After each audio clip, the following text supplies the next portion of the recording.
What's going on, ladies and gentlemen? Welcome back. This is a very special episode of the Volleyball Source Podcast. My name's Rob St. Clair, not Everett DeLorme once again. I'm kind of hijacking Everett's show, and he'd better be very careful because while this is a Canadian YouTube channel, there's a certain American flavor taking over this thing in the last couple weeks. And speaking of which, I'm being joined by a very, very special guest. He is a reigning champion of the CEV Champions League. He's back for his second year with Zaksa Kędzierzyn-Koźle, live from Poland, one of the best liberos in the world, Mr. Erik Shoji. Welcome to the show. Thanks for having me, Rob. Thanks for having me on. I'm excited. Can't wait to start talking about some volleyball. But first, I do have to say, I just want to thank you guys. This podcast, this show is incredible. I am a fan. I do tune in every once in a while. And I just want to thank you guys for all the work you've been putting in. It's awesome. I think it's great for fans around the world and hopefully some new viewers as well. So keep it up.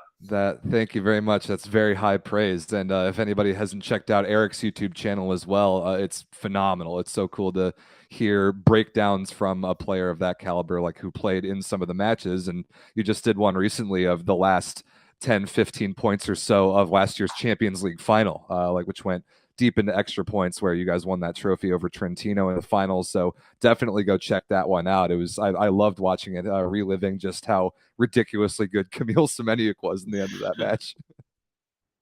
Absolutely absurd. I mean, so fun to look back at that.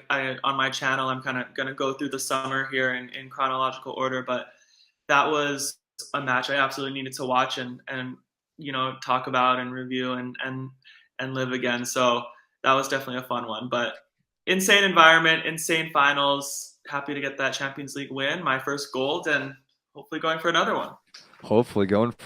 And your club Zaksa has won the last two, and a three-peat in Champions League is very rare territory, so that would be an all-time achievement. But before we jump into this year's tournament, because there is a lot to get to with that, tell me, Erik, about your experience in Champions League, because you've played in it for a lot of different clubs all over Europe, and what its significance is to you in your career. Yeah, I think playing in Champions League is a big deal for any player. For me, this is my 11th season as a professional. I believe it's my 6th in Champions League, which I've been really fortunate to play in and compete in. I think anytime that you can play around Europe and get a little bit more exposure to different clubs, different countries, it's one, just great experience for you, and it's also great for potentially moving up in your career and finding different career opportunities. So it's been a blessing to play in it. It can be tough travel, I won't lie, sometimes, but overall, it's good.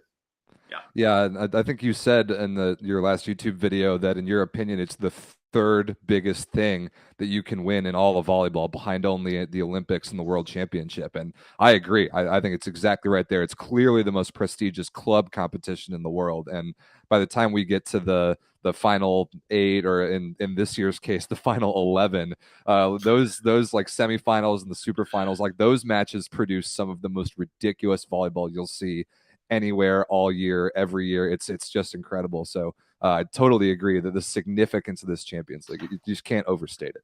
Yeah, I think there a lot of people might argue for the Club World Championships, the FIVB Club World Championships. However, that's a little bit more regionalized, so it's just like one from Brazil, one from Argentina. It doesn't necessarily bring like maybe the 16 best teams from around the world into the tournament. So yeah, do you want to win that tournament? Of course, but I think Champions League just has the most condensed amount of great players and teams in one event that you can find. Yeah, that's well said. I mean, Everett and I on the 9x9 and other shows have been critical of the Club World Championship because it's only 6 teams and we don't love the format all that much. And it just doesn't feel like it has the gravity the Champions League has. And although I don't think the Champions League format is perfect, it does produce some just ridiculous volleyball every year. And yeah, the prestige of it will never go away. So with that said, I mean, a little, excuse me, to interrupt, a little anecdote to Club World Champs. Zaksa Kędzierzyn-Koźle, we were supposed to play in it last season. It was held in Brazil. Obviously, the team and the club would have loved to go. But granted, we have the Polish League, you have the Champions League, you have the Polish Cup.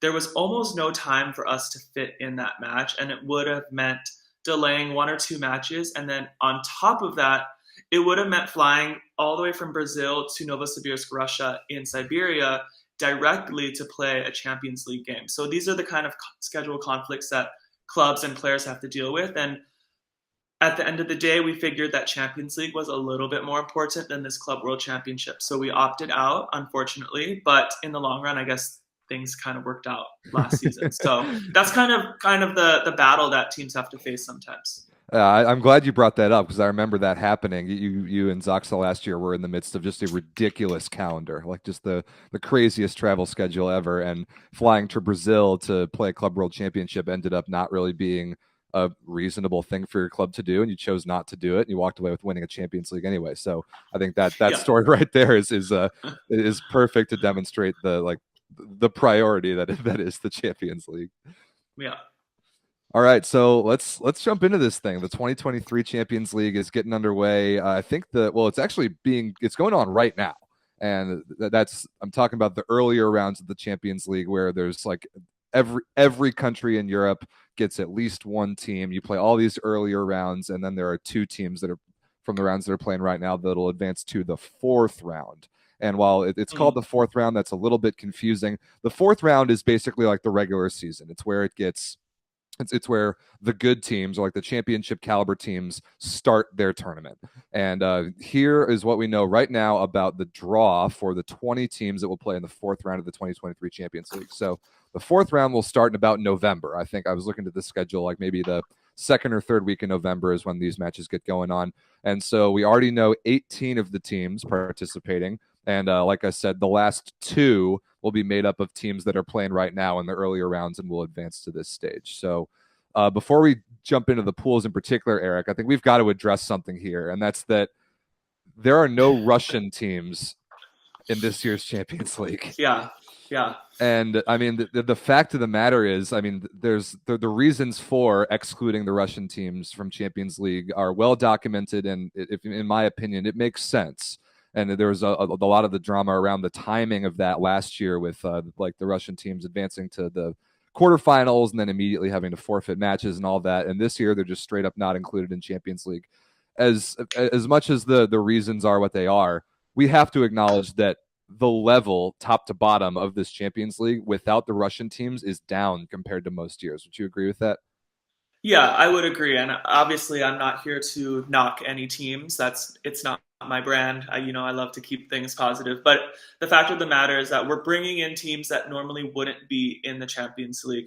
For example, a Düren team from Germany, who is a third place team, I believe, from Germany. And I'm not sure that they've ever been in Champions League, maybe once or twice in their lifetime. But yeah, it's true. We're bringing in a third German team, I believe. A second Belgian team? That one. A second Belgian team, things like that. So we're replacing a Kazan, a Novosibirsk, a Dynamo Moscow with these teams, which the truth of the matter is that they are a little bit weaker, yes. And you played in Russia for several years for Fakel and Novosibirsk, and like you understand, of course, like playing in Champions League as a Russian team, but just the caliber of volleyball and the quality of whatever three teams from Russia play in Champions League in a given year. So you of all people know that takes pretty much three potential championship contenders off the board right away.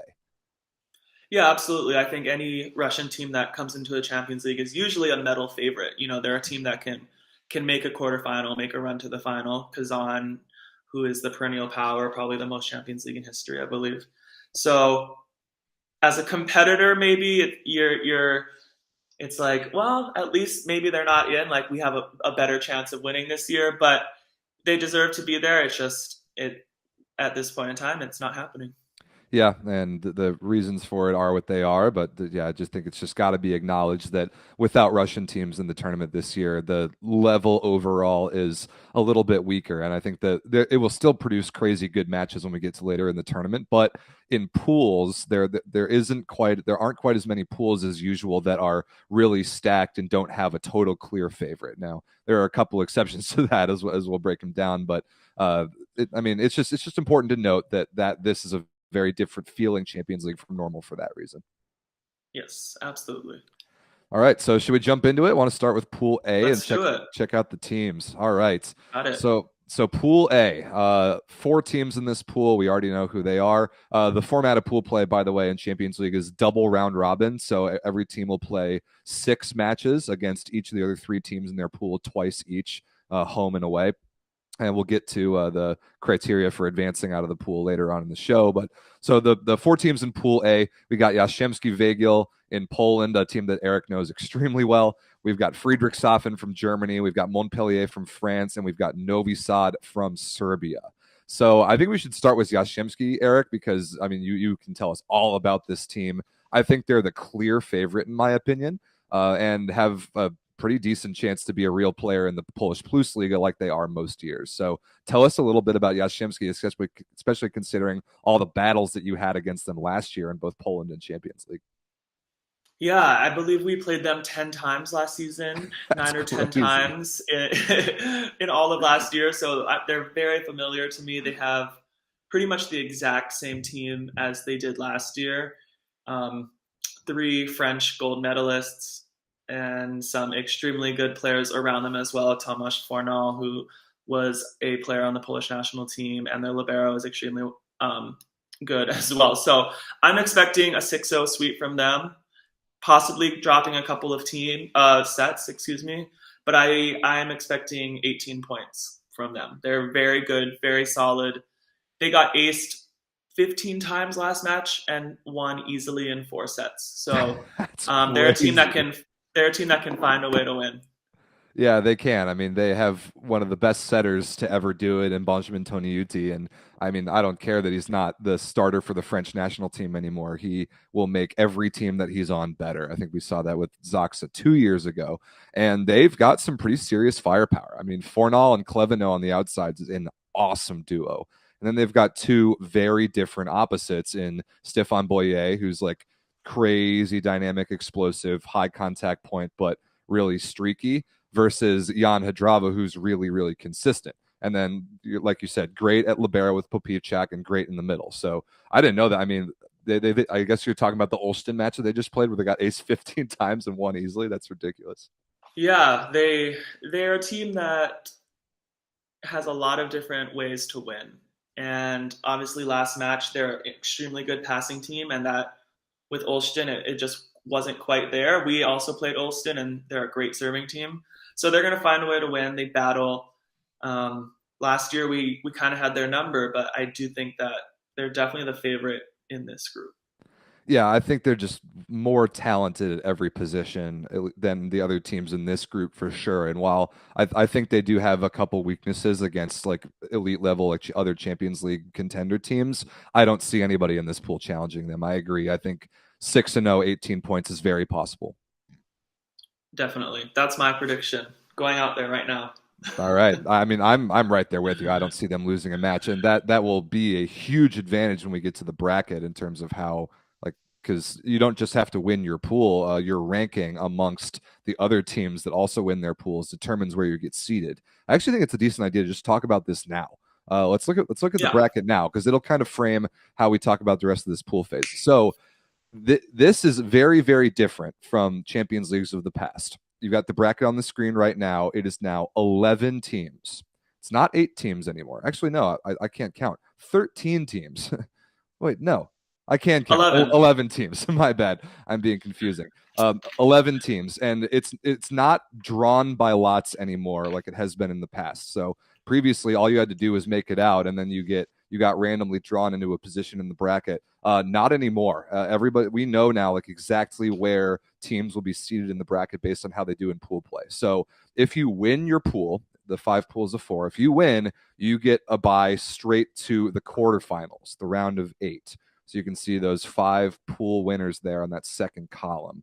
If you take second in your pool, you're guaranteed to advance. And then the top-ranked third-place team in a pool in the whole tournament will also advance. So those 6 teams, the 5 second-place teams, and then the top-ranked third-place team, they'll play in kind of this play-in round before, like to advance to take on one of the first place teams. And you can see the matchups right there. We know exactly who will play who based on however pool play goes. And with a pool like Pool A, where we really think that Jastrzębski will go 6-0 with 18 points, their ranking compared to other teams that might be good enough to win their pool, but if they have a more competitive pool, might drop a set or drop a couple points here and there, it's really, really likely that Jastrzębski is going to get an outstanding seed, maybe the number one overall seed in the bracket.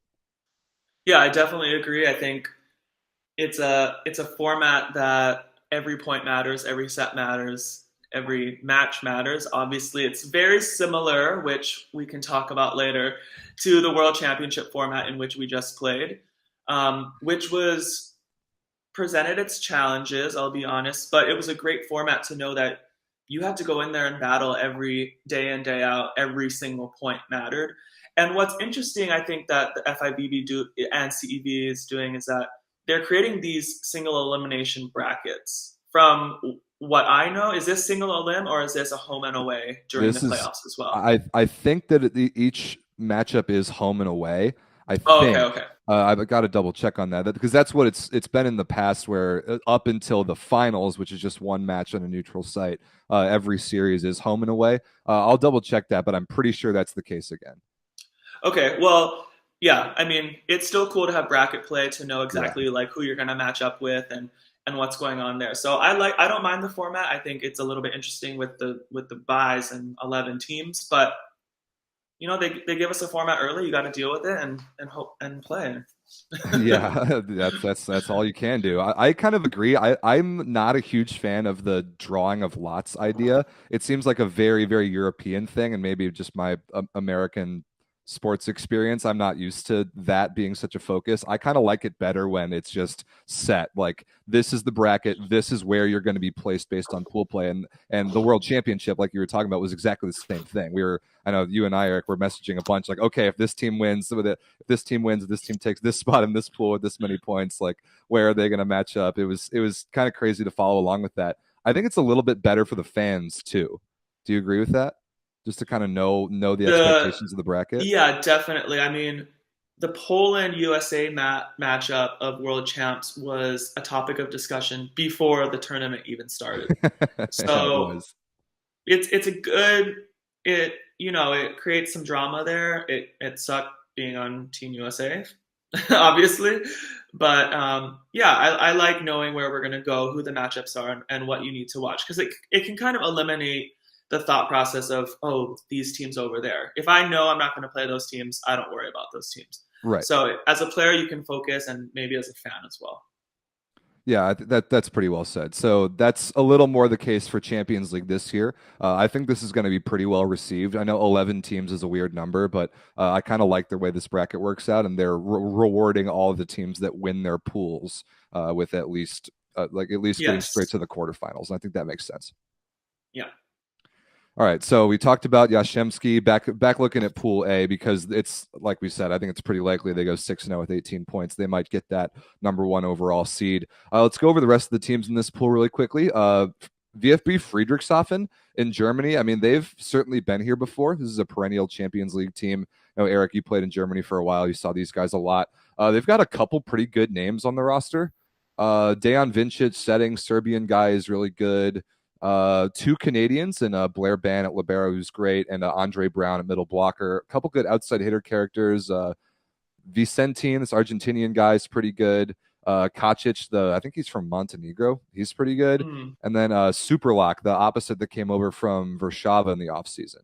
Yeah, so that was the one that I wanted to talk about, was Superlock from Poland. I played against him twice last year, and he's a potential difference maker, I think. He's a big guy, pretty typical opposite that can bang a high ball and put some balls away and put a lot of pressure on serve. So he's going to be a factor for them. I think if he plays well, they are definitely a second place team.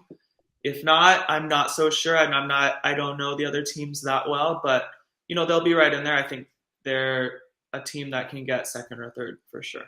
Yeah, I agree. They kind of had a miracle run in Germany last year where they almost won the league. It was crazy. We were talking about it on the 9x9 as it was happening. They came out of nowhere and almost beat Berlin in the finals. But they're just not quite – they're definitely across the board not as talented as Yashimsky. But I agree. I think they've got enough pieces and enough high ball scoring ability. Superlock certainly helps to definitely advance out of this pool. I would say they would hold seed and take second. Yeah. Well, we can talk about after all the teams. I'm not quite sure. We'll go through the other teams first. I'll make my prediction after. Okay. I like that. A little bit of foreshadowing. Let's move on to the next team. That's Montpellier coming out of France. My general overview is don't sleep on the French league. There are some good teams and some good players in the French league. Argentina and Brazil in particular really like to send a lot of guys to France to play.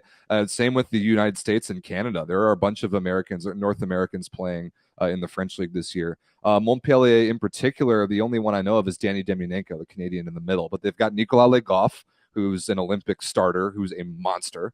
They've got Teo Farr at opposite, who's one of the great young opposite prospects in the world who just hasn't quite broken through on the national team yet. And then they have Ezequiel Palacios at outside from Argentina, who's an Olympic bronze medalist and is really experienced as well. So Montpellier, Friedrichshafen battle for second. I think those two matches are going to be really good. Yeah, I think those are going to be great matches, like you said. Definitely don't sleep on the French league. You know, when I was looking up rosters and looking up lineups, it's not a league or teams that are going to stick out to you based on names, right? It's a lot of maybe under the radar, right under the national team level kind of guys, a lot of Argentinians, Brazilians, like you said. But they're very, very good volleyball players. It's a very skilled league that may not have the power of Russia or Italy or Poland, but they're going to be crafty. You know, they're going to really frustrate a lot of teams. And when I was looking at this roster, I was impressed as well. However, they did lose their home opener to Saint Nazaire, but it is the first game. Wow. Is that Kyle Ensing's team? That is Kyle Ensing and the other American. Quinn Isaacson, maybe? Quinn, yeah. Quinn's my friend, and I couldn't remember his name. Oh, yeah, he's great. But yeah, they did lose that first match. Okay, teams lose. But yeah, I think they're going to be a team to look out for in this pool. Yeah, French league's kind of a bloodbath. It's fun. I was just looking at the results of week one over the weekend. Like, wow, there's some good matches and a lot of pretty good teams in the French league. It's funny because, as a lot of people know about Champions League, if to make it into Champions League, you have to finish high enough in your domestic league the previous year. And with so much movement going on in the off season every year, with rosters moving around like crazy, a team that was really good the year before and earned a Champions League spot might have a rough offseason and might not be nearly as good the following year. We've seen that in the French league before. I mean, last year, I think Caen played after winning the league the previous year, and they were one of the worst Champions League teams I've ever seen. So it can be pretty random with that, but I don't see that from this Montpellier team. I think they're going to be pretty good, and they're a very real chance they advance. Yeah, definitely. I mean, with that Caen example, especially with the world situation today, you just never know what sponsors are going to come through for your team, right, or how your budget is going to be affected by gas prices or a small restaurant that can't pay and provide a sponsor for you. So teams go up and down. It's just the way it is. And, you know, sometimes you win the league and then you're not quite as good the next year. It's just how it is sometimes. Yeah, this is the world of club volleyball sometimes. So, I'd say three main players in this pool. I think Yashimsky is going to advance easily. I think Friedrichshafen and Montpellier will do some good battles for second and third. I don't quite see it from Novi Sad, the last team in this pool. Vojvodina Novi Sad from Serbia. They played Champions League last year. I think they grabbed a random win. They might have beaten Zenit St. Petersburg randomly once last year. Yeah, they did. They did. I believe so. That was the match when Zhenya Grebenikov played outside hitter. Yes. All sorts of craziness. The only names I recognized on the Novi Sad roster were Rado Parapunov, the Bulgarian lefty who played at Hawaii, and then Petar Kursmanovic apparently is playing back home in Serbia, and he's a legitimately excellent middle blocker. I was surprised that, I guess if he left Russia, there's probably some good reasons for that, but I was surprised to see him on this Novi Sad roster. He's really good. Yeah, exactly the two names that I wrote down. Not a lot of familiar names for me, but those two players are great. I think Rado is improving. He hasn't quite shown it on the international level yet, but Krasmanovic, world-class middle, great guy, and hopefully can elevate this team. I don't know if I see them competing for a second or third spot, but I do think they're going to give Friedrichshafen and Montpellier a little bit of a challenge. Yeah, I'd say they're in the conversation for the best like fourth seeded team in a pool. I think that Yeah. they're less of a pushover than some of the other teams that I might see in later down in the pools, as we'll talk about. Yeah. All right. So yeah, Anything I mean, else? I think this pool is interesting. We talked about that one third place team that is going to advance, and I think a third place team is going to have 3 or 4 wins to advance and be the best third place team. I think they're going to definitely have to beat, for example, a Montpellier is definitely going to have to beat Novi Sad twice, and then hopefully steal, a match or a couple of points from Friedrichshafen. So it's going to be a battle. I think this is a pool that those top 3 teams potentially could all advance based on beating each other. Yeah, I agree. That's possible. I think you're going to have to get to 3 wins for sure as a third place team to have a chance. And maybe 4. I don't know if 4 is even mathematically possible, but I don't see either of these teams beating Yashemsky, and that might hurt them. So we'll see. That race for that one third place team to make it out is actually going to be pretty fun to follow along with. Yeah, definitely. So I'm gonna say Ljubljana, Montpellier, Friedrichshafen. Okay, got the French team over the German team. I'll go Friedrichshafen in second. I think that'll be really tight, but I like Friedrichshafen's firepower maybe over Montpellier's skill. I like those matchups a lot. All right, ready to move on to Pool B? Let's do it. Let's do it. So Pool B is a really interesting one. First of all, we've got one of those open spots in that 4th slot for one of the teams that will play their way up from the earlier rounds of Champions League. And whoever that is going to really have their hands full because the top 3 teams in this pool are pretty loaded. I think this is probably the most balanced pool of 3 teams of any of them. And I mean, the Berlin Recycling Volleys at the top of the pool might not even be the best team in this pool on paper. They might not even be the second best team in this pool on paper. But let's start with them because Erik, you used to play for the Berlin Recycling Volleys. You've got a lot of familiarity there. You can betting favorites to win the German league, the Bundesliga, every single year without fail. And even though they lost a lot this offseason, I still see them winning Germany once again. But given what the Berlin roster situation is this year, do you think that they have a chance of competing for? I mean, to make it out of Champions League, make it out of this pool would be a good achievement for them. Do you think that they've got a shot in this competitive Pool B? I think they have a shot. I think I saw them about a week ago in Poland at a friendly tournament, and they're a little bit beat up, trying to work through things. It's a new roster, like you said, but I think they always have a fighting chance. Berlin always manages to come through. I think they've advanced pretty much every year since my brother and I were on the team back, 8 years ago, 9 years ago. So you never count them out. They do so well at home. It's a great home court to play on. And, I'm going to give them a fighting chance. I think I'm going to say a second or a top third place team, just like Pool A. Yeah, I think that's pretty fair to place them there. I mean, they lose Ben Patch, who I think was the highest paid player in the whole Bundesliga last year, and he is choosing to take a little break from volleyball. I know he was just on Taylor Averill's podcast, and I'm fascinated to listen to that and hear a little bit more about the details of that. But that's big shoes to fill as far as just scoring output. They've got this Marek Shotola guy, the lefty from the Czech Republic, who played a little last year, who I like, but I don't know if he's like Ben Patch level production. And they've got setter shoes to fill as well with Sergei Grankin leaving, Johannes Thiele, young German guy, and then Angel Trinidad, who also played in Poland last year. One of those 2 guys will be the setter, and I'm not really sure who just yet. Yeah, I think Trinidad has been starting. He started in that preseason tournament.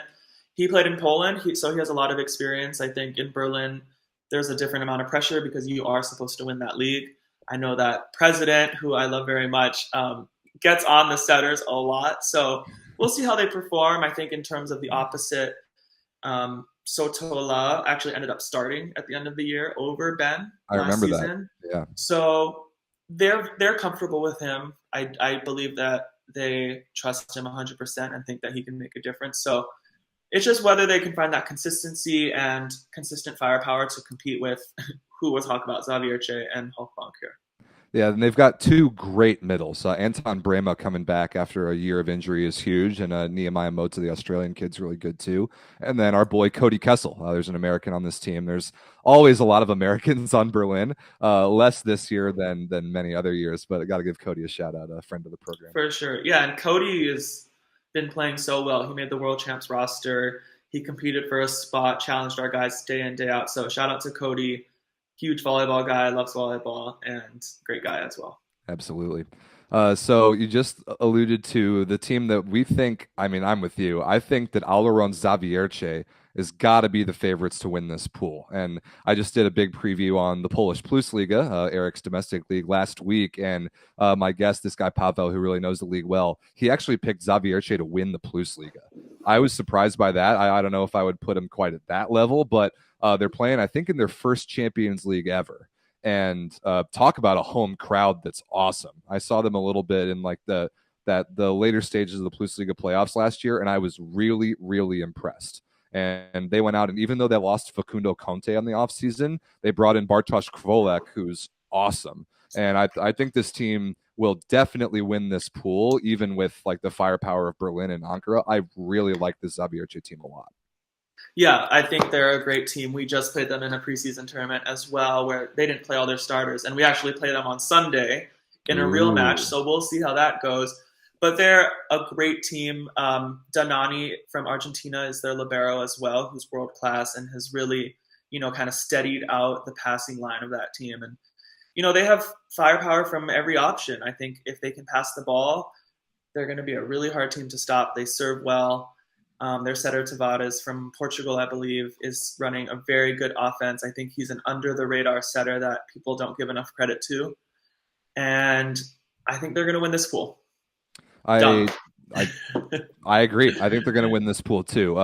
Bartosz Kwolek and Uros Kovacevic as an outside duo, and then with Danani, like those three serve receivers are elite. That's one of the best serve reception units in this whole tournament that I can think of off the top of my head. And I'm not... My question is David Kanarsky. He's never been a guy that I've had a huge amount of faith in, like for an entire season. I know he caught fire in the playoffs last year and kind of led him to that third place, but over a whole season, can he really be efficient every match, like match in and match out? I'm not totally sure. But serve reception unit alone and just the skill of like a guy like Kovacevic, who's just ridiculous and really difficult to play against, I think they win this pool for sure.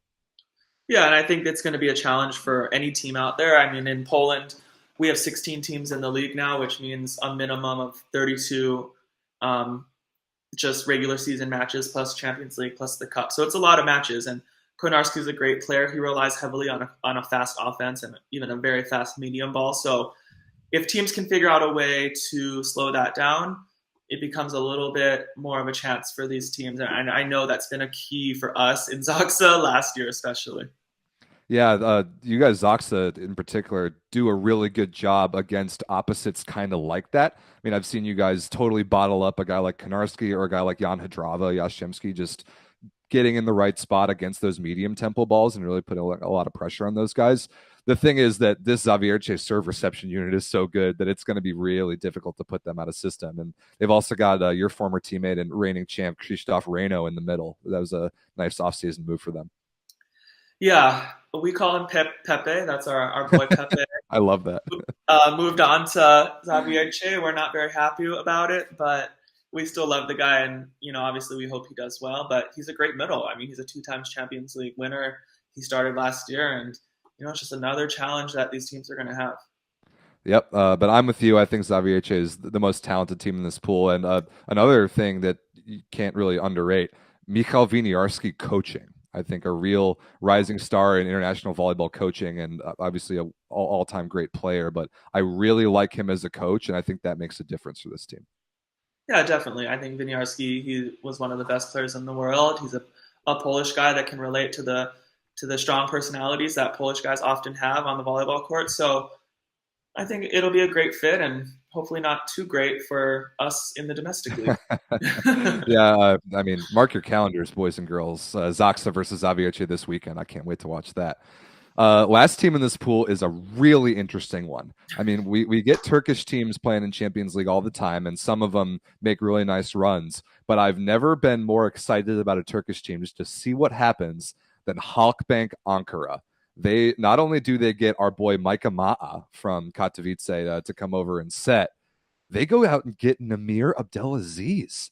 I think that's the single biggest transfer of the entire offseason, maybe even bigger than like Semeniuk to Perugia, which was enormous. But Namir Abdelaziz leaving Modena and going to Turkey and then playing in Champions League is an insane move. And I don't know hardly anybody else, like any of the Turkish guys. I didn't recognize any of the names on the roster other than Namir and Ma'a. But we've seen what Namir can do with not very much support. The dude is an absolute monster. Yeah, exactly. I agree with you. I think it's a top 2 transfer out there with Semeniuk, like we said. And anytime a team has a Namir on their team, they're going to be a threat. It's someone that can come out and score 35 points for you and seem like it was routine. So between Micah, who's a great competitor and a great setter, and just feeding him that back set, it's something to watch out for. I think if he can get going and can perform in these 6 matches, they could make a run at first or second. Yeah, I agree. I've learned the hard way many times. Don't doubt a team that Namir Abdelaziz is on. If you bet against him, regardless of his supporting cast or whatever, there's a very good chance he's going to prove you wrong. I mean, the Dutch won their pool at the World Championship, which was crazy, and he had some of the best matches I've ever seen. So don't sleep on him. But this pool is so hard. I think that Zavierce is a little more balanced and can probably handle it. Or at least match up against it with enough skill to stay in system and side out some balls. But I do see Ankara beating Berlin. I'm not sure that Berlin can handle him straight up. Namir is that good. Yeah, I think that's the matchup to watch in this pool is a Berlin Halkbank. I'm going to go out and say it's going to be a split. I think Berlin just performs so well at home that they can get the job done, and I know they're going to fight, and I know they're going to be prepared for the match, and definitely key on Namir here. So I think that's one to watch and something that could kind of shake up this pool. I think I'm going to reach maybe even a little bit further and say that Zavierce still wins the pool, but they win it at 5-1. I think Ankara grabs a match from them. I think that the match in Turkey, you never know. I think it's very possible that Ankara grabs one, and then regardless of what they do against Berlin, if that happens, if they take a match from Zavierce, they've got a great chance to move on. Yeah, I mean, I honestly can't even make a prediction. I think this is the most interesting pool to watch, probably. I do have to shout out, the qualifier here is potentially a Bulgarian team, Hebar, who my old coaches from Russia coach. And they have a bunch of older national team Bulgarian players who know how to play volleyball, and they are not a bad team. And I do think that they can take sets, they could take points. And like we said earlier, every point, every set matters. And I think they're one to watch. I don't think they're going to advance. I love those coaches there very much. But I do think they could be a spoiler. I think that's a great point. I didn't know that Pazardzik is Hebar Pazardzik, right? I think they played Champions League last year or kind of recently, because I've seen them before and I thought, yeah, the same thing. Bunch of like older Bulgarian former national team guys that are legends, high skill, high experience, and are the exact type of team that you don't want as your 4 seed because they can kind of scare you. So I think that's a great point. Yeah, and another little story from last season's Champions League, Hebar played spoiler, I believe, to Roeselare or another Belgian team in pool play to help our team, Zaksa, advance out of pool. Right. I forgot about that. I think they might have been like Friedrichshafen's pool or something. Yes. And they had to take 1 point or win the match against whoever it was in order for us to advance if we had not beaten Lube in the final match. So it was this whole thing of like, are they going to win? And then we have to beat Lube, which is obviously not easy. And it was this whole like watching the score. It was right before the match. We played 1 set. We went into the locker room to see who won. It was this crazy thing. And my ex-coaches were still coaching for this Bulgarian team. And I was like, you guys, please, like, I know you can't advance out of your pool, and I'm sorry about that, but please, like, take a point tonight. Like, just take that point. And they ended up doing it. So we kind of played this free match against Lube, which we ended up winning, if you remember that. I do. Yeah, another story about what volleyball players watch and think about during these tournaments. Yeah, don't think that these players don't know what's going on elsewhere in the tournament, I think is the moral of the story there. Yeah, we've got someone in the YouTube live chat right now confirming that exact thing. Habar helped Zaksa last year beating Knack. They were down 2-0 and reverse swept them to take 2 points and really helped you guys out. I remember that. I'm glad you brought that up. That was crazy. And I believe they were down like 14-11 as well in the 5th set. So wow. I vividly remember, I think it was after the 2nd set against Lube, we were at 1-1, going into the locker room with my middle, and we just couldn't handle like not knowing, and we went in there and we were like, oh, they won. So like, let's take a deep breath, just play free in this match. We were advanced. Nothing had changed if we lost or won, and we ended up winning. But yeah, little players go into the locker room and we check our phones if there's big games sometimes. Yes, it happens. Breaking news from Erik Shoji here on the show. But volleyball players are volleyball fans too, and they need to know what's going on.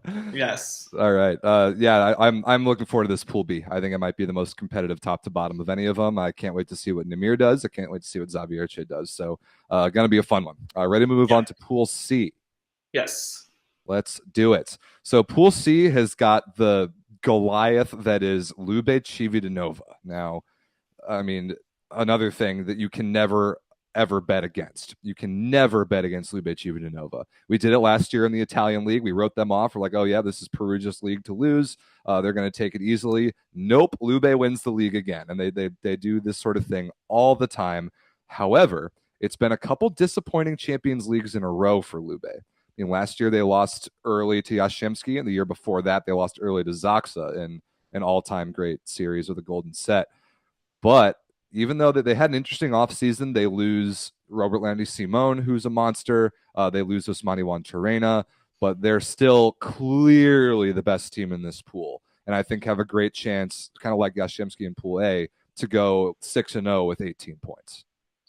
Yeah, absolutely. I think they're the clear favorite. I think the question mark of Lube Civitanova this year is their position 4, who they had to replace both of their players, Leal and Lucarelli. And they're replacing them with one young Italian, Botolo, who's very good, and a young Bulgarian, Alex Nikolov, who played at Long Beach State.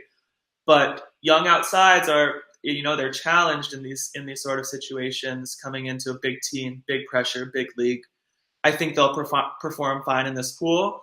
I think moving forward, I think it'll be really interesting to watch, and also in the Italian league. But clear favorites, I'm going to go 6-0, possibly 17 to 18 points. Okay. I mean, yeah, maybe they dropped 2 sets to Tours in one of the matches, but NAC Rusolare is not a team that's going to challenge them. And whoever, they have another spot in Pool C for like a team that's playing from the earlier rounds.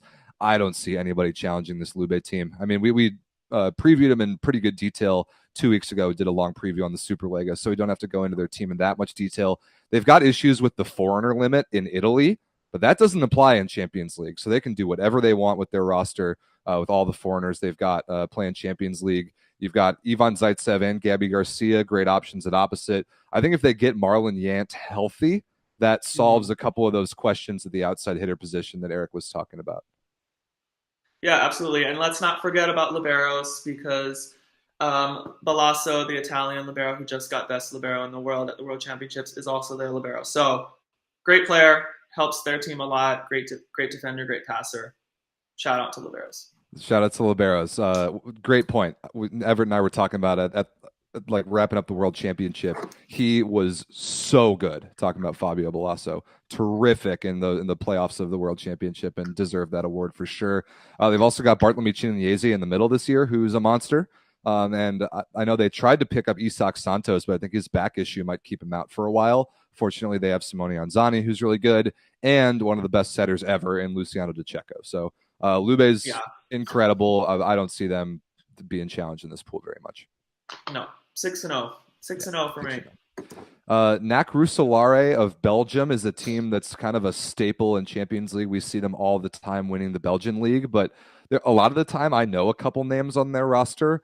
Not so much this year. I mean, they have Stein de Hulst, who used to be Lube's backup setter, and he's like came in for Bruno one time and did some cool things, but that's literally the only name I recognize. So if we have Belgian fans in the chat, let me know if there's anything notable about this Rusolare team, but I just don't happen to know anything. I don't see them making that out of this pool. Yeah, I don't know much either about them, to be honest. I know that they have a great home court advantage. I've played there as well. A great place to play. They are a super consistent club that always challenges out there. I mean, they were on the border of making it last year to the final eight. So someone to look out for a challenge out there. I don't think they're going to beat Lube, but they're going to put up a fight. And their opposite, IE, I believe is his name, is just a young, opposite that has a lot of power, and he played last year as well. Cool. That's one more player on their team than I knew about. That's great. Yeah. Okay, last but not least in this pool, because there is an open spot for a team planned from the earlier rounds, is Tours from France. Now, we already talked about the French League. Don't sleep on the French League. Tours got second place at the CEV Cup last year. They had that just ridiculous win over Skra Belkhatov in the semifinals, I think. Semis, I believe. That was ridiculous. They were kind of led by Kevin Tilley last year, but he's actually moved on to the Plus Liga, so he'll play against Erik in country. The names I recognize on this roster, they've got Abubakar, the old Brazilian opposite, who I think he played for Vibo Valencia a couple years ago with TJ DeFalco, and they were good. They've got Benjamin Diaz at libero, who's like the French backup who was on the World Championship roster. He's really good. Yeah. And then a bunch of outside hitter names that I recognize. Polonsky from Argentina is pretty good. Derion's this little lefty from France who's pretty good. Joao Rafael is a Brazilian guy who's good. So there are some names on this Tours roster that have been around before. I think they're the second best team in this pool. Yeah, I agree. I mean, again, it's not necessarily these names that are going to pop out at you like a Lube roster, but they're good players, consistent, going to put up a fight. And also, I think Tour has probably the best home court advantage in this pool. We saw it last year in CEV Cup. It's wild to play there. It was crazy. And I think that's gonna help them get second in this pool. Yeah, I agree. I mean, we can't discount the home court advantage in volleyball. I mean, Erik's felt it before. You've played in some amazing environments, and now it's great I think we can hope that we'll have full fan capacity in the stands this entire year, both domestic and CEV competition, which is great news, and that will be a factor. And I know it's a big deal for clubs to play Champions League who aren't there every year like a team like Lube is, because that their fans really get behind that. You can expect all the 3 matches Tours plays at home to be sellouts and be crazy crowds. Yeah, definitely. So I'm looking forward to a great environment. I'm going to go with Lube and Tour, and I don't think Roeselare is going to be a top 3rd place team. Yeah, I'm exactly right there with you. Ready for the next pool, which is one that we'll definitely have to spend some time on. That is Pool D. Pool D featuring the 2-time defending champions, Zaksa Kenzurjan Kozle. Represent, Erik. You've got this. This one. That's the one. You've got the hoodie on. You got the Zaksa flag behind you. Two-time defending champions. We'll talk a lot about Erik's team in just a second. But we had a comment earlier in the YouTube chat saying, where was God during this drawing of lots, giving Zaksa Trentino again in pool play? For the 3rd year in a row, we're going to see Zaksa versus Trentino. This time we'll see it twice. This time we'll see it in pool play. I mean, we'll spend seconds on VT Menen and then Karlovarska, the other 2 teams in this pool. Zaksa versus Trentino is my favorite matchup in the 4th round of Champions League, for sure. Yeah, I think the volleyball gods were just laughing when this was announced. I mean, it was just one of those things. I saw the draw and I was just like, "Yep, that's just the way." There's always a storyline in Champions League. It's whether I played against my brother or these 2 teams played against each other that were ex-coaches or something. There's always something, and I think this is the storyline this year. Two finals in a row with these teams, and I know we saw the draw and we're kind of like, yep. Yeah, of course. This is just how it's going to go. Of course it is. So I'm looking forward to the latest chapter in the Trentino-Zaksa budding rivalry, I guess. We can talk about Trentino for a minute before we talk about your team, Erik. They're basically the same team as last year. They're going to run the 3 outside hitter system again with Lavia at opposite, quote unquote. But they pick up 2 kind of key additions. One is Donovan Zavaronok from Monza, a Czech guy who's really good and kind of fits that tall, skilled outside hitter mold really well, which will allow them to not have to play Matej Kaziski every match, which is a luxury. And then they get a new libero in Gabriele Lorenzano, who's this young Italian kid who I think is awesome. Other than that, exactly the same team. 2 great Serbian middles. the Unicorn, Alessandro Micheletto, and then Riccardo Spertoli setting. So, Erik, you know this Trentino team very well. What can we expect out of them this year? Great volleyball. Yep. A very hard team to win against. They're going to compete night in, night out. They also picked up Nelly, I believe, at opposite, who is a traditional true opposite. So if they do need to throw him in at a certain point, he can be effective there. But, I mean, they have half the national team out there, including the two best Serbian middles on their national team as well. So a great team. Nothing else to say. Going to be tough to beat. Well said. Going to be tough to beat. I'm very excited to see if you, Erik, and Zaksa can beat them and take first place in this pool. I think it's clearly a two-team race. Let's talk about your team for a minute here. I mean, the two-time defending champions, incredible runs the last 2 years. You joined after the first one and were obviously a huge part of the second one. And the roster this year to try and get after the three-peat is almost exactly the same. One thing to note is we're still waiting on your boy Norbert Huber to get healthy. And in the meantime, you've got Pashitsky, the Ukrainian guy, who is awesome. So outstanding third middle, no concerns there. Still got our boy David Smith, your upstairs neighbor. He's the man.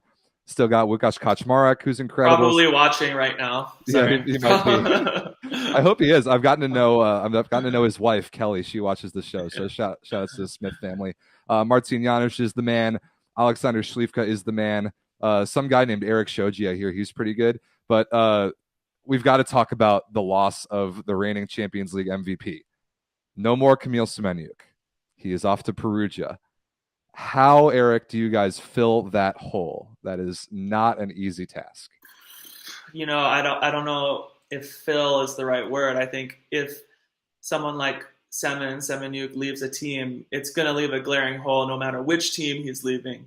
He's just that kind of player, such a great guy, great work ethic, hard worker, and amazing player. So, I think we're not necessarily looking to fill. We're looking to supplement with the rest of us. We all know we need to step up in different ways, whether it's our Zielinski, who's been playing outside for us recently, our fourth outside, Adi, who is a Polish player, and then we hired a young Bulgarian, Denis Karyagin, who's actually been playing really well. He just hurt his ankle, unfortunately, but he's been improving day by day.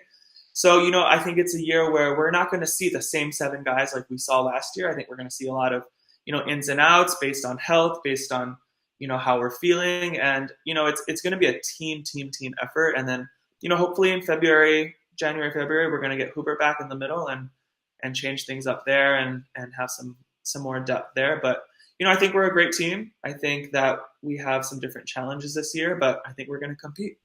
I think you will too. I mean, for the people that have been writing Zaksa off because of the loss of Semeniuk and not like replacing him 1-for-1 with an elite player of that caliber, look at the 2 matches that Zaksa's played this regular season so far. I mean, the first match, Marcin Janusz didn't even see the court at all, and Śliwka barely did. I mean, you had Karyagin and Zielinski at outside hitters, and you took a very good Olsztyn team and beat him pretty easily. And then you took a pretty good Lublin team and swept them again with Zielinski at outside hitters. So if people are talking about the demise of Zaksa, you should check this team out this year. It is not nearly the drop-off that some people expected, even losing a player of Semeniuk's caliber. Yeah, I think that first match we were a little bit in shambles. We had some sickness, some different injuries. Śliwka was not even scheduled to play, and he ended up playing a little bit. So, we're going to find different ways to win. I think Łukasz Kaczmarek has been playing great at opposite. Our middles are steady, killing Amazing. Pretty much, 80% of the balls. And, Marcin Janusz is the Polish national team setter, so he knows what to do out there. So, I don't think we're going to be quite the same team as last year, but, we're going to fight, we're going to compete, and, we have a lot of winners on this team that aren't going to go down without, competing as hard as we can. I'm glad you brought that up, the winning experience. I mean, you don't win 2 Champions Leagues in a row for no reason. There is a skill in winning and learning how to win. And the 2 Zaksa runs the last 2 years have been filled with crazy matches and just key situations where you'd have to come up with something incredibly clutch and figure out how to win. How, Erik, do you think the experience of your team having done that now with pretty much everyone on the team having at least one Champions League, if not two. How do you think that gives you an advantage this season? I think it's an advantage because you feel confidence in these tense moments. Everyone gets nervous. Everyone, maybe feels a little bit down if you're not playing as well. But when you hit that 2020 mark in a set, I feel like the last couple of years, Zaksa had that confidence. We were going to win that set. We're going to win it no matter how. And even if we're down 2 points, we're going to come back and win that set. So there's confidence in winning those close sets and knowing how to win those close sets. And that's just being super consistent, steady, and competing all the way through. I think there's a lot of teams like that in their domestic leagues as well, but in Champions League, somehow Zaksa has managed to find that the last 2 years. Yes, you have. So I cannot wait. Zaksa versus Trentino. I need to look up the exact dates and times of those matches. I actually think we know them. Yeah, let's see. We probably do. We do. So there's November 29th is one in Trento. And then, let's see, January 25th in Kędzierzyn-Koźle. So those 2 dates, for what it's worth, are going to be ones to watch. Hopefully the CV puts some English commentary on those, and I would happily volunteer to do a little bit of that if it works out that way. I did some English commentator out there. Yeah, somebody. I did a couple of Trentino games last year. I did not get to do any Zaksa games last year, so I would like to change that. Yeah, I mean, fun. 2-horse race in this pool. I don't know very much about Menen from Belgium. Never really heard of him, honestly. Didn't know anybody on the roster. And Karla Varsko in the Czech league. Only 2 guys I knew were Wessel Kiemink, who's the Dutch setter, and then James Weir, who's an Australian middle that played U Sports, university in Canada. That's all I've got on those 2 teams. Yes, I believe I wrote something else down. Well, they also have Sasak, who is a Polish opposite. He played in Gdansk last year alongside the legend. I cannot remember his name right now. Vlasly, yes. So he played a bunch last season. Big Polish, tall, powerful opposite. So for me, I do think that they're going to beat the Belgian team, who I don't know very much about. I possibly heard that they're a team that did well in the Belgian league and then lost all their players, but I don't know enough about them. But I think the Czech team is going to compete a little bit better. Yeah, I agree. I think Karla Varsko third is pretty safe, but no chance they beat Trentino or Zaksa, in my opinion. Hope not. Not. If they want to beat Trento, that's fine with me. That's true, but that would be kind of not us. Yeah, that'd be cool, huh? I'm gonna go with a 5-1 split. I like that. I could totally see it. I could totally see Zaksa Trentino split. It's a little bit of a cop out, but I mean, we can't expect you to pick your own pool. Your job is to go out and try and win the pool. So yeah, exactly. Not really feeling that comfortable over here picking this one. But don't blame you. We'll just say Trento and us are going to come out of this pool. I think that's pretty safe to say.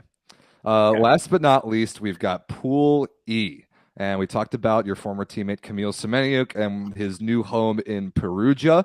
I mean, we talked about it when we did the Superlega preview 2 weeks ago.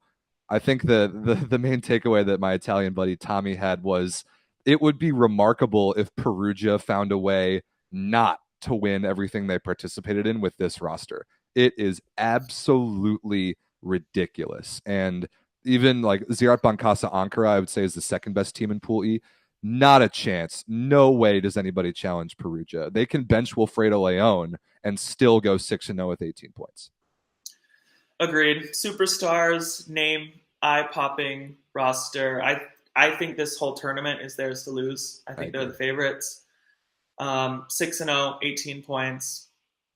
Insane team. Ridiculous. You can name the names. I'm just going to sit back. I don't even need to name the names. They have the best player in the world in Wilfredo Leon, and they can bench him and play Semeniuk and Plotnitsky at outside, still have 2 world-class players and beat everyone in this pool. We did a fun little exercise and we previewed the Superlega and said, like, all right, if you took only the Perugia bench, like the 7 guys that are likely on the bench, would they make the playoffs in Italy? And our overwhelming response was yes, they probably would. That's how stacked they are. That's wild. I don't know their roster top to bottom, and I don't know the Italian rosters, but that doesn't surprise me with some of these names that I've written down over here. Yeah, So crazy. it's insane. Gianelli, Rick Liskey, who randomly was given Italian citizenship over the summer. He's still going to count as a foreigner for the league this year, Oh, but yeah, the government kind of came out of the clouds and just like gave him Italian citizenship for some reason. That was a oh, interesting topic. Great middles. I mean, Sebastian Solé now counts as Italian for the league, which is yes. amazing, but that doesn't matter for Champions League. They go out and get Flavio, who's a monster. Massimo Colacci and Piccinelli, both great liberos. And I mean, we already talked about the outside hitters. Like, the team's ridiculous. They're absolutely ridiculous, and they're going to win this pool. I do want to talk about the other teams, though, because you mentioned Duran early on in the show. Power Volleys Duran from Germany. I am with you. I don't know if I've ever seen them in Champions League before. And because they took third in Germany last year. That normally wouldn't get a Champions League spot, but this year it does. The German league is cool because there's no foreigner limits. A lot of teams go out and bring in a ton of international guys. Not Duran. They're almost exclusively German players, at least with the roster that I was looking at, but not very many German players that I recognized. Like, not a lot of guys that I knew from the national team. Yeah, I mean, Duran, they've had a strangely consistent roster even since I've been in Germany, with Gevert at opposite, Kocian at setter. Those two guys have been pretty much mainstays for Duran. They have a great arena, great home court advantage, like we've talked about. I just don't know if they have the firepower to compete in this pool and make it out. Yeah, and I think that the third team in this pool is Dirapan Casa Ankara does have the firepower to make it out of this pool. I commentated one of their games last year in Champions League where they played Warsaw and they destroyed them. Like, they made Warsaw look kind of silly, and I was really surprised. They've got an outstanding setter in Arslan Ekşi, who's the Turkish starting setter who Erik played against at the World Championship. He's awesome. Wouter Termat, Dutch opposite, who you don't hear much about him because he plays behind Namir, but for some reason he's just a monster in the club game. He always has great seasons. Got Martina Tanasov and Benny Tweenstra at outside hitters, both great. They've got two good Turkish middles, and I think they've got the Turkish national team starting libero. So I think they're clearly the second best team in this pool. I don't think they're going to beat Perugia, but I could see them beating somebody in that play-in round of the bracket. That's how much respect I have for this Ankara team. Yeah, I mean, I wrote down all those names as well. I think they're a powerful team. Both of their middles are the middles that we faced in World Championships in the round of 16 as well. So this is a team that has experience. I think anytime you have a setter like Exi, who just clearly runs the show, they're going to compete, and they're going to know how to take some points, take some sets, and I do think they're going to get second, probably with 12 points. Yeah, I'd say so. 4-2 with 12 points Yeah, is pretty fair for them. I think they can beat Duran both times. And if you get four wins, you're basically guaranteed to make it out. Even if you get yeah, third place somehow with 4 wins, you're going to be good with that. And I agree. I think that's a fair expectation for this Ankara team. yeah. Last but not least is Ljubljana from Slovenia, who's had some nice international talent come through there in the past. I know that Kyle D'Agostino played for them for a minute. I know that another Stanford guy, Erik Michalski, played for them for a minute. Right now, the only names I know, Jani Kovacic, who's the Slovenian starting libero, is there. He's awesome. Vuk Todorovic is the Serbian, probably second setter. He's going to start for them. And then Nemanja Masulovic is a Serbian middle that I saw at VNL, like the first week of VNL this year with the Serbian national team. I think he's pretty good. Other than that, I didn't know any of the names. I think they can challenge Duran to not get fourth, but I don't see them making it out of the pool. Yeah, again, I think they're a team that's always in Champions League, so they know how to be there. They know how to play in these matches. I just don't know if they're going to beat Perugia or Zerat Bank. So it's going to be a third or fourth, and I'm not sure they're going to get enough points to be that top third place team. Yeah, I agree. But certainly not a pushover as far as fourth seeded teams in the pool go. Yeah, I will shout out Ljubljana, the city and the volleyball kind of federation there. They've done an amazing job the last couple of years hosting world champs, and they also hosted the Superfinals of Champions League last year. Amazing city, amazing organization. From what I know, nothing has gone wrong, really, as a player.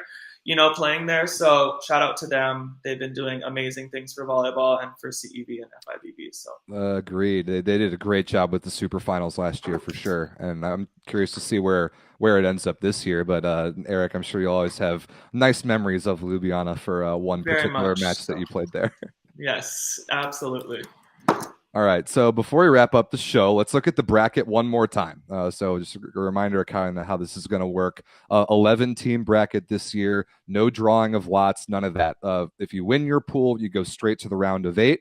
If you get second in your pool, you advance. If you're the best ranked third place team among the 5 third place teams, you advance as well. And those 6 teams will play in sort of an earlier round. I couldn't find quickly, Erik, if it's home and away in those series or not. It's that's the CEV website doesn't go that far just yet, but I'm going to assume that it is based on past years. Me too. And, me too. Yeah, and that's when it's going to get really good. There's going to be no more like pushover 4th place teams at that point. There's going to be, even from that round of like the 2nd and 3rd place teams, crazy good matches, and we'll really know a lot about the teams by that point after what we've seen for about half a club season. It's going to be electric. Champions League is electric every year, and I kind of like this format to extend the great matches a little bit further. Yeah, absolutely. I think it's going to be a battle. I don't know what else to say about it. I think, we've highlighted a lot of these teams, super competitive, high level, just amazing superstar players. So I'm excited to get going in a couple of months, prepare for that a little bit, and then battle it out and try to make these playoffs and make another run. Make another run. So, Erik, best of luck, dude. Thank you very much for coming on the show. I cannot wait to see you guys play this Plus Liga season and Champions League. Try and grab a third one of those trophies in a row, starting with those first 2 Trentino matches. Very excited for those. So, best of luck this year, and thanks for coming on the show. Anything else for the people before we get you out of here? For the people, nothing much. I mean, I appreciate all your guys' support. Thanks for watching this show and for supporting volleyball, and keep it going. I think the more we grow, the more shows like this we'll have, and more mainstream TV and YouTube events. And I don't know. I love it. I'm a fan, and thanks for watching. Absolutely. Go check out Erik's YouTube channel. Subscribe to that. Make sure you're subscribed to Volleyball Source, obviously. And if you want a lot more volleyball content, there is a link in the description to the Volleyball Source Discord. It's the best online chat community of volleyball in the world by far. I think somebody pointed out today we have 870 people in there, which is crazy. There's so many just volleyball obsessed people. We get some insider info from all over the world. So join that if you like this show. And keep up to tabs on this YouTube channel and Erik's YouTube channel for more great stuff throughout the season. Thanks, everyone. Thanks, Erik, for coming. Thank you all for watching. We will see you next time.